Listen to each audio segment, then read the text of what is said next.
بسم الله الرحمن الرحيم. يا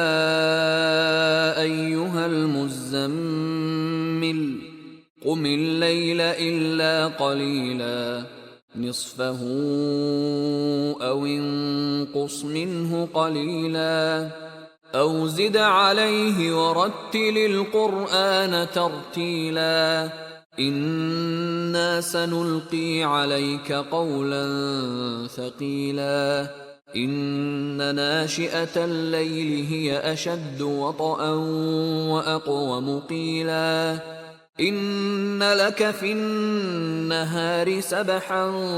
طويلا واذكر اسم ربك وتبتل إليه تبتيلا رب المشرق والمغرب لا إله إلا هو فاتخذه وكيلا واصبر على ما يقولون واهجرهم هجرا جميلا وذرني والمكذبين أولي النعمة ومهلهم قليلا إن لدينا أنكالا وجحيما وطعاما ذا غصة وعذابا أليما يوم ترجف الأرض والجبال وكانت الجبال كثيبا مهيلا إنا أرسلنا إليكم رسولا شاهدا عليكم كما أرسلنا إلى فرعون رسولا فعصى فرعون الرسول فأخذناه أخذا وبيلا فكيف تتقون إن كفرتم يوما يجعل الولدان شيبا السماء منفطر به كان وعده مفعولا إن هذه تذكرة فمن شاء